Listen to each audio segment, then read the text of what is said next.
प्रधानमंत्री नरेंद्र मोदी क्या कुछ कह रहे हैं, आपको सुनाते हैं।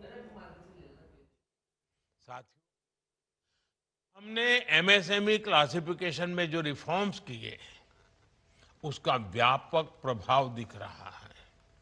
इससे एंटरप्राइजेज का ये डर खत्म हुआ है कि वो अपना विस्तार करेंगे तो उन्हें सरकार की ओर से मिलने वाले फायदे बंद हो जाएंगे।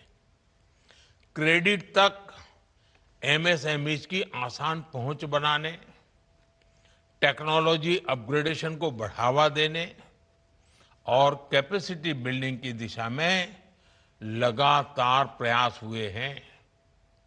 लेकिन साथियों, इन प्रयासों का असर तभी दिखाई देगा जब एमएसएमईज ज्यादा से ज्यादा कंपटीशन में उतरेंगे और विजयी होने का लक्ष्य लेकर उतरेंगे।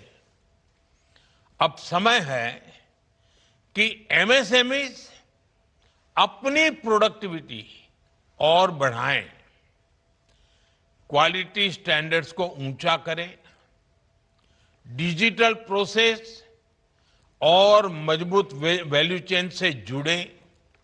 इस दिशा में इस वेबिनार में आपके सुझाव बहुत अहम होंगे।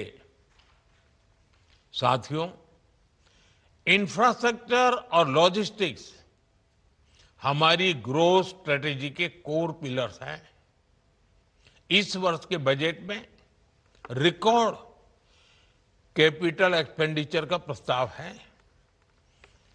हाई कैपेसिटी ट्रांसपोर्ट सिस्टम का निर्माण, railway, highway, port, airport, waterway के बीच बेहतर तालमेल, अलग अलग फ्रेट कॉरिडोर और मल्टी मॉडल कनेक्टिविटी का विस्तार, ये सभी कदम खर्च कम करने और एफिशिएंसी इंप्रूव करने के लिए आवश्यक है।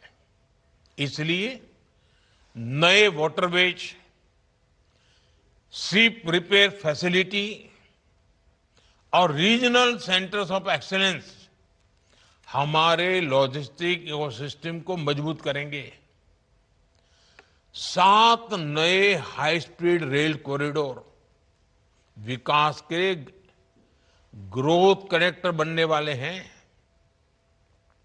लेकिन आप भी जानते हैं, इस इंफ्रास्ट्रक्चर का वास्तविक लाभ तभी मिलेगा जब उद्योग और निवेशक अपनी रणनीतियों को इस विजन के अनुरूप ढालेंगे।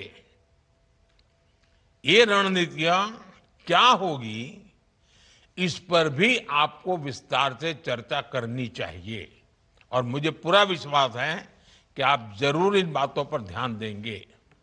साथियों, भारत की विकास यात्रा में अर्बनाइजेशन, शहरीकरण का भी बहुत अहम रोल है। भारत की फ्यूचर ग्रोथ इस बात पर निर्भर करेगी कि हम अपने शहरों को कितना इफेक्टिवली प्लान और मैनेज करते हैं। हमारे टियर 2 और टियर 3 शहर नए ग्रोथ एंकर्स कैसे बने, इसके लिए भी इस बजट वेबिनार में आपके सुझाव बहुत अहम होंगे। साथियों, आज दुनिया की अर्थव्यवस्था में एक बड़ा परिवर्तन चल रहा है। बाजार अब केवल लागत नहीं देखते हैं, वे सस्टेनेबिलिटी भी देखते हैं। इस दिशा में carbon capture, utilization and storage mission एक महत्वपूर्ण पहल है। अब सस्टेनेबिलिटी, उसको आपको कोर बिजनेस स्ट्रेटेजी का हिस्सा बनाना ही होगा।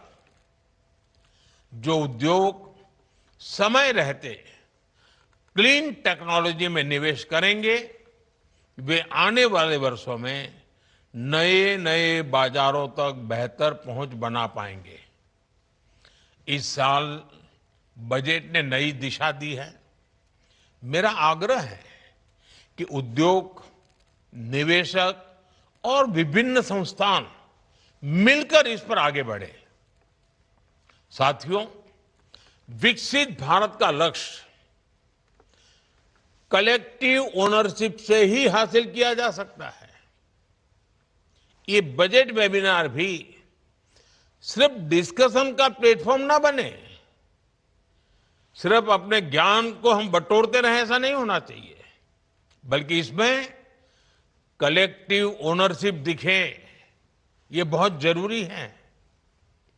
बजट ने फ्रेमवर्क दिया है, अब आपको मिलकर मोमेंटम पैदा करना है, आपको हमारे प्रयासों में सहभागी बनना है। आपका हर सुझाव, हर अनुभव जमीन पर बेहतरीन नतीजे लाने की क्षमता रखता है। आपके सुझाव देश की प्रगति में माइलस्टोन बने, इसी विश्वास के साथ आपका बहुत बहुत धन्यवाद।